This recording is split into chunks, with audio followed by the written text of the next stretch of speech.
Hola, ¿qué tal? Mi nombre es Carla Escocan, oficial de información para el Oregon Health Authority. El día de hoy me encuentro con la doctora Ruth Zúñiga, asesora principal de salud emocional para Oregon Health Authority. Y el día de hoy vamos a hablar sobre estrés. Y este tema es muy importante, ya que después de haber pasado pues, por una pandemia, seguramente usted, sus amigos, su familia y compañeros de trabajo pues han pasado por momentos muy estresantes, ya sea por una situación de salud, por una situación familiar, por todo lo que conlleva el haber pues convivido de cerca con una pandemia a nivel mundial. Así que, doctora, me gustaría muchísimo, primero, antes que nada, darle la bienvenida y platicar nuevamente con usted. ¿Cómo está? Gracias, Carla. Un gusto de estar aquí con ustedes y con la audiencia. De nuevo, es un honor el poder hablar de este tema que es tan importante, que es el tema del estrés y que nos afecta a todos de diferentes maneras. Gracias, doctora. Y bueno, pues para dar comienzo a esta plática, me gustaría preguntarle, ¿cómo nos afectó el COVID-19 en nuestra salud mental y cómo se relaciona esto con el estrés en nuestra vida? Excelente pregunta, y especialmente porque cuando hablamos del estrés, al estrés se le ha llamado uno de esos enemigos silenciosos de la pandemia. ¿Por qué? Porque el estrés es una respuesta natural que nosotros los seres humanos tenemos ante una amenaza que nos pone en peligro. Y esta respuesta natural algunas veces puede hacerse, puede ir más allá de lo natural y puede hacerse hasta una enfermedad de la salud mental, sí, por decirlo así. Pero cuando estuvo el COVID-19 o cuando comenzamos con el COVID-19, con la pandemia, esa amenaza que tuvimos los seres humanos era constante. No era solamente la amenaza del contagio o el posible contagio, sino también la amenaza y las dificultades del confinamiento, del aislamiento social. Otra de las cosas que fue muy difícil, sigue siendo muy difícil para muchos de nosotros, fue las pérdidas que tuvimos durante la pandemia y que continuaron y que continúan incluso durante este momento o este nuevo proceso que estamos viviendo. Recordamos muchos que durante el tiempo, especialmente al principio de la pandemia, cuando no sabíamos qué iba a pasar, había muchísima incertidumbre. Y de nuevo, todos estos estresores es como que nos pongan una presión a nosotros los seres humanos, que nos digan constantemente estamos en peligro.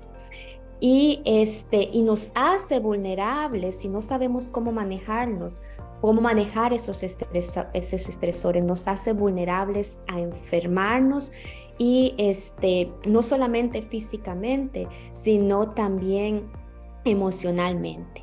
Lo otro es que hablaba hace un momento que el estrés es una respuesta natural del ser humano ante un peligro.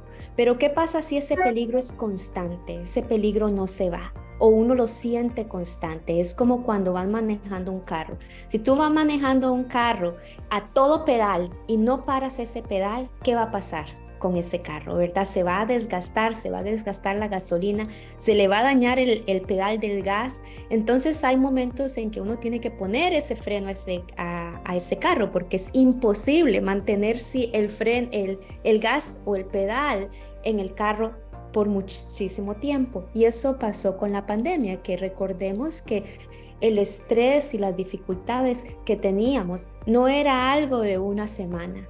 Se pasó a un mes, después a 2 meses, de un pronto a otra estábamos todavía un año, no sabíamos cuándo iba a venir una vacuna, las pérdidas seguían, las dificultades seguían. Entonces era poner ese pedal, mantener ese pedal constantemente apretado.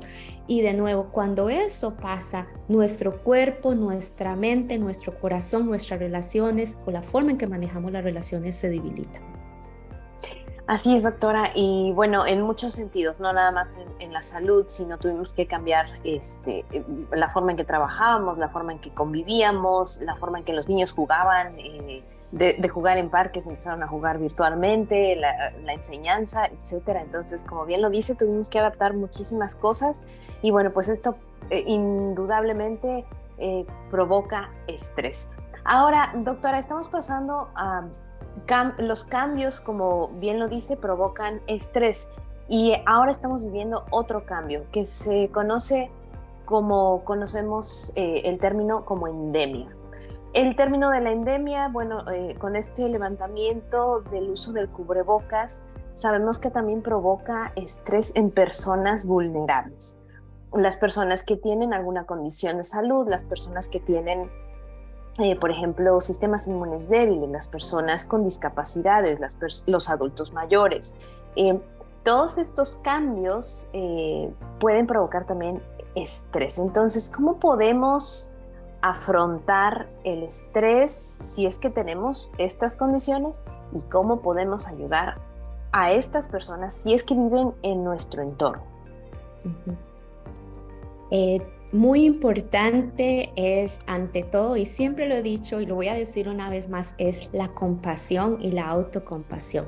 Y cuando hablo de autocompasión es, si yo soy una persona de una población vulnerable o me siento vulnerable en este proceso de transición en donde estamos diciendo, estamos en endemia y estamos ya haciendo cambios donde muchas personas están regresando o han regresado a una normalidad, por decirlo así, mientras otras personas quizás no están listas o no van a poder estar listas para regresar a esa normalidad que algunos están teniendo o están regresando. Lo otro es que mucha compasión o autocompasión, entendiendo que cada persona experimentó la pandemia diferente y nos afectó de diferentes maneras. Y muchas veces queremos aligerar el proceso de recuperación y decir, ya tienes que salir adelante, no te tienes que quedar estancado. ¿Nos decimos eso a nosotros o se lo decimos a otras personas? Si esta persona ya no le importa, tú tienes que tener la misma experiencia. Entonces es tener mucha compasión sobre nosotros mismos y saber que nosotros, cada uno entra en un proceso diferente en relación al proceso de recuperación o este proceso de salir adelante. Si yo no soy una persona de un grupo vulnerable, ¿qué puedo hacer para ayudar a otros? Vamos a lo mismo, a la importancia de la compasión, de entender de nuevo que cada persona experimenta este proceso diferente y que los riesgos de cada persona son diferentes.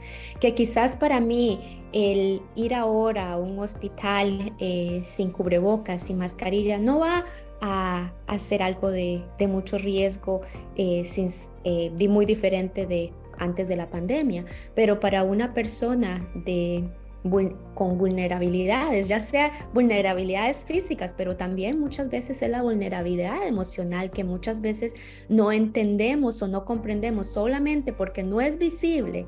Decimos, esta persona no tiene dificultades. Entonces es tener mucha compasión también hacia otras personas, entendiendo que de nuevo que la pandemia nos afectó a todos de diferentes maneras y las personas vulnerables o con vulnerabilidades físicas y emocionales les afectó quizás de una manera más significativa que a otros, y que esos riesgos físicos y emocionales que nos produjo la pandemia quizás a personas con habilidades que le llaman en normales o apropiadas, o que el mundo está basado en esas personas, quizás esos riesgos ya no están ahí, pero para muchas otras personas esos riesgos continúan.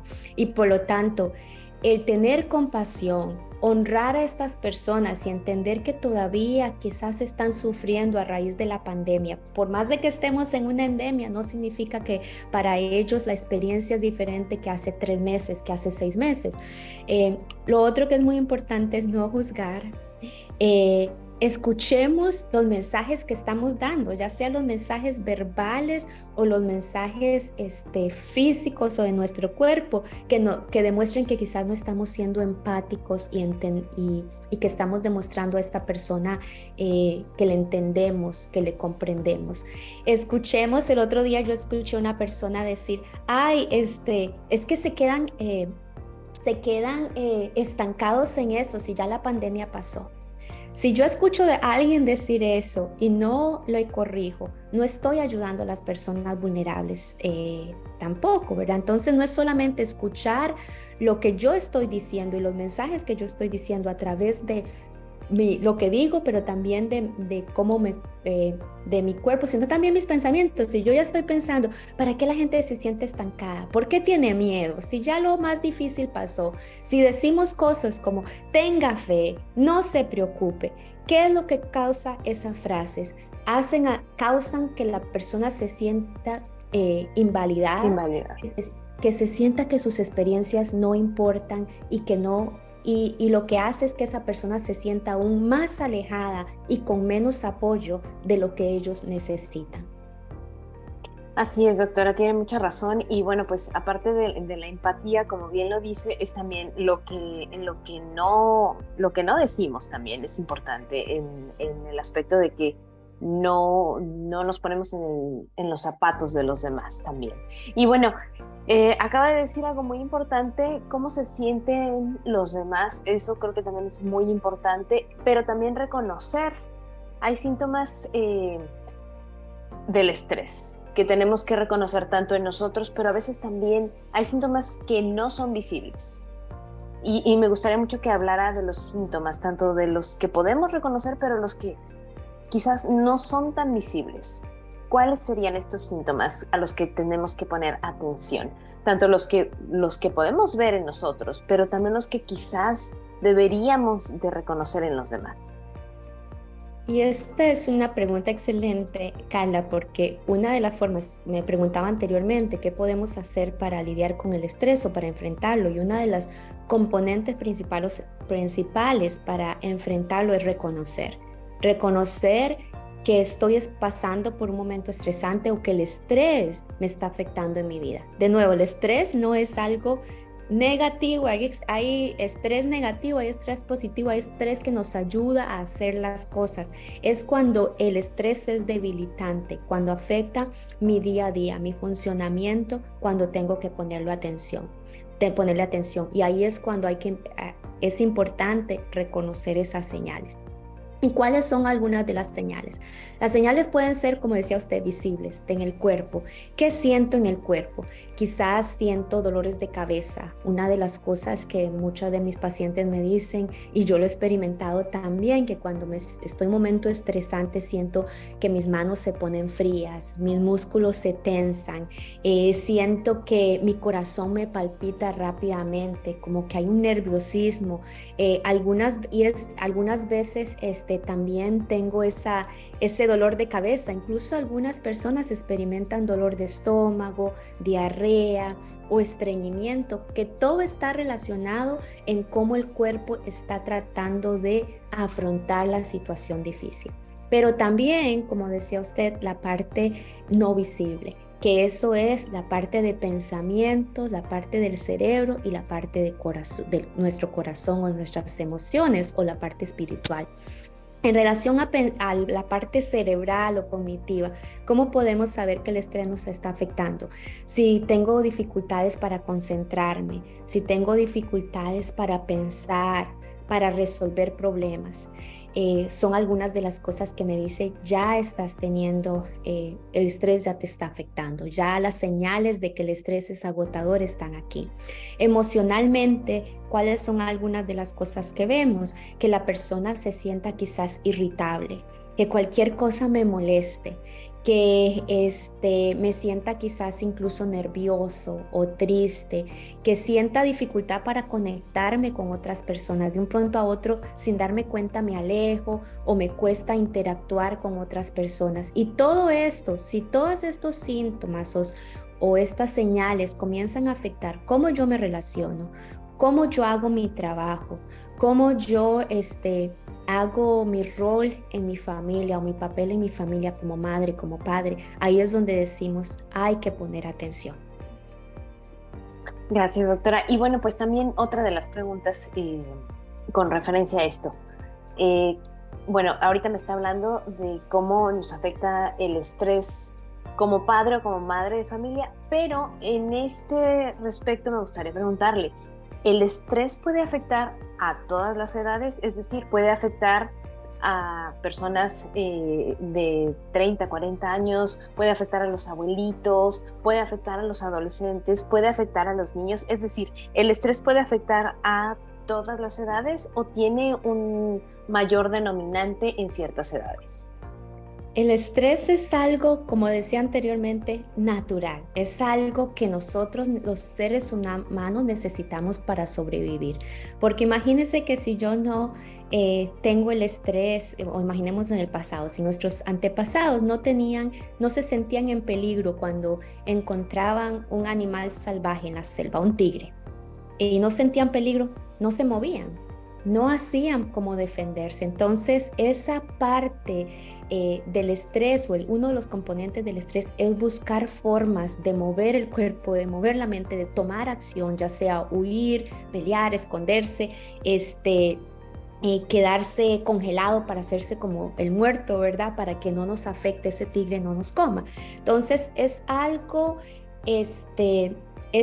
natural, es un proceso que todos necesitamos. Lo que pasa es que ya ahora, en el mundo en que vivimos, ya las amenazas son diferentes. La amenaza quizás es el trabajo, la amenaza fue el COVID, la amenaza son los compañeritos de la escuela que quizás no me tratan bien, que no me entienden o que me acosan. La amenaza en los adultos mayores puede ser que ya no me siento importante o mi familia no me da un rol o ya no tengo que mi rol como padre, como madre ha cambiado. Entonces, cada amenaza en cada edad es diferente, pero el estrés puede afectar a todo. Lo que pasa es que las señales en las personas pueden ser diferentes. Y en los adultos mayores, usualmente las señales las vemos cuando tienen quizás problemas para concentrarse. Algunas veces creemos que las personas adultos mayores todas deben tener dificultades de memoria, pero eso es un mito. No todas las personas adultas mayores tienen dificultades de memoria. Muchas veces las dificultades de memoria, de concentrarse, de tomar decisiones, es un efecto del estrés. En los niños pequeños muchas veces vemos el estrés reflejarse en achaques estomacales o dificultades somáticas que le decimos o físicas, porque los niños no tienen quizá la capacidad todavía o las habilidades para decir cómo me siento. Me siento así, me siento irritable, todavía están aprendiendo el lenguaje para expresar sus emociones o situaciones difíciles. Entonces las expresan a través del cuerpo. Entonces cada persona va a expresar ese estrés de maneras diferentes. Y todo también va a ser basado en lo que aprendimos. Si yo en mi familia no aprendí a hablar de este tema, quizás lo voy a enfrentar, lo voy a demostrar más por el cuerpo, porque nunca lo aprendí a hablarlo. Si no me dieron la oportunidad de irritarme o de demostrar mi irritación, quizás lo voy a demostrar más irritándome, porque ahora como que me está saliendo todo lo que no hice antes. Entonces, cada persona es diferente, pero las señales en general son parecidas. Claro, si no si dicen por ahí, ¿no? Si no lo puedo expresar, entonces el cuerpo va a buscar maneras de sacarlo. Y bueno, doctora, por último, ¿en dónde podemos buscar recursos en el caso de que tengamos o detectemos que estamos sufriendo este estrés tóxico, que es como podríamos denominarlo? ¿Dónde podemos buscar recursos y qué es lo que nos recomienda en el caso de que nos encontremos sufriendo estos efectos de pues después de la pandemia y que estemos ahora con este miedo del levantamiento del cubrebocas o cualquiera de estos efectos que nos acaba usted de mencionar? Muy importante saber que nosotros, dentro de nosotros mismos y dentro de nuestra comunidad, nuestra familia, tenemos muchas herramientas que podemos acudir. Entonces, la ayuda profesional es importante. En un momento les voy a dar información sobre lugares de ayuda profesional, pero también hay muchas cosas que nosotros podemos hacer, ya sea para prevenir que la situación se haga estresante o que el estrés nos afecte nuestra vida, porque de nuevo, todos experimentamos estrés, es cómo nos afecta y lo que hacemos puede ayudar a cómo ese estrés o puede influenciar a cómo ese estrés nos afecte o no. Entonces, ¿qué cosas podemos hacer? Reconocer nuestras fortalezas. ¿Qué me ayudó en el pasado a salir de una situación difícil y qué puedo hacer ahora? Y usar lo mismo. Otra de las cosas es que así como el estrés se manifiesta a través del cuerpo, el cuerpo también es un conducto, un mecanismo que nos puede ayudar a enfrentar el estrés. Por eso la actividad física, el ejercicio, el sacar esas hormonas de estrés que dicen que decimos muchas veces es importante. ¿Cómo lo hacemos? Bailando, caminando, corriendo, pero la actividad física es muy importante. Saber que lo que consumimos, no solamente físico o emocional, también va a tener un efecto. Si yo como comida saludable, voy a tener más herramientas en mí mismo, en mi cuerpo para enfrentar el estrés. Pero también si yo consumo noticias negativas e información negativa, que es algo que estoy consumiendo, eso me va a afectar. Entonces ser muy selectivo en lo que estoy poniendo en mi mente, en mi cuerpo y que sea de una forma lo más saludable posible. Otra de las cosas que podemos hacer es pasar en naturaleza, tratar de descansar lo suficiente, asegurarnos de que todos los días, aunque sea por un momento, hagamos cosas que nos traigan gozo, que nos traigan placer, que nos ayuden a sentirnos en conexión con otras personas, en conexión con nosotros mismos. Cosas sencillas como ir a caminar, pasar con la naturaleza, hablar con personas que sean positivas o que nos traigan experiencias positivas en nuestra vida es otra de las cosas que nos ayudan. Deshacernos de estas relaciones, aunque sea difícil, esas relaciones tóxicas en nuestra vida y enfocarnos en fomentar relaciones que sean beneficiosas y que nos hagan sentir bien. Y por último, y muy importante, es reconocer que si el estrés o las señales de estrés o si yo hago estas cosas y no me funcionan y esta situación del estrés es debilitante, es hora de buscar ayuda profesional. O aunque esto no sea debilitante, así como yo voy a buscar a un médico que me haga un chequeo de salud física para ver si estoy bien, ¿por qué no ir a hablar con un terapeuta que nos ayude a saber si estoy bien o si puedo recibir una ayuda extra para enfrentar esta situación difícil? En Oregon tenemos la ventaja de tener el número de teléfono más fuertes, Unidos Más Fuertes Oregon, que yo creo que se lo podemos poner en la pantalla. Es un número de teléfono que la persona puede llamar para hacer una consulta de dónde buscar servicios de salud emocional.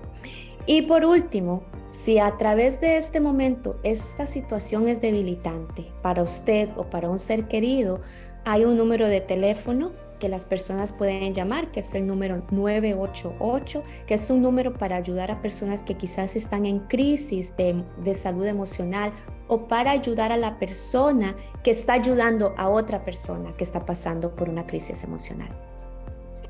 Gracias, doctora, muy importante estos recursos que nos está dando y sobre todo lo que comenta. A veces pensamos que podemos con todo, a veces pensamos que podemos con una situación, a veces pensamos que hablar con un amigo o con un familiar es suficiente, pero como bien menciona, para eso están también los profesionales de la salud como usted y como otros terapeutas que están para ayudarnos. A veces también, como bien lo menciona, vamos al médico porque va más allá de tomarse un té para sentirse bien del estómago. A veces necesitamos el medicamento. Entonces, bueno, pues también están para eso los profesionales de la salud y los profesionales que están para escucharnos, para ayudarnos, para guiarnos. Entonces, pues otra vez aquí están los números que estamos poniendo en la pantalla para que usted llame si, bueno, pues está en una situación en la que usted siente que necesita más allá de platicar con un amigo.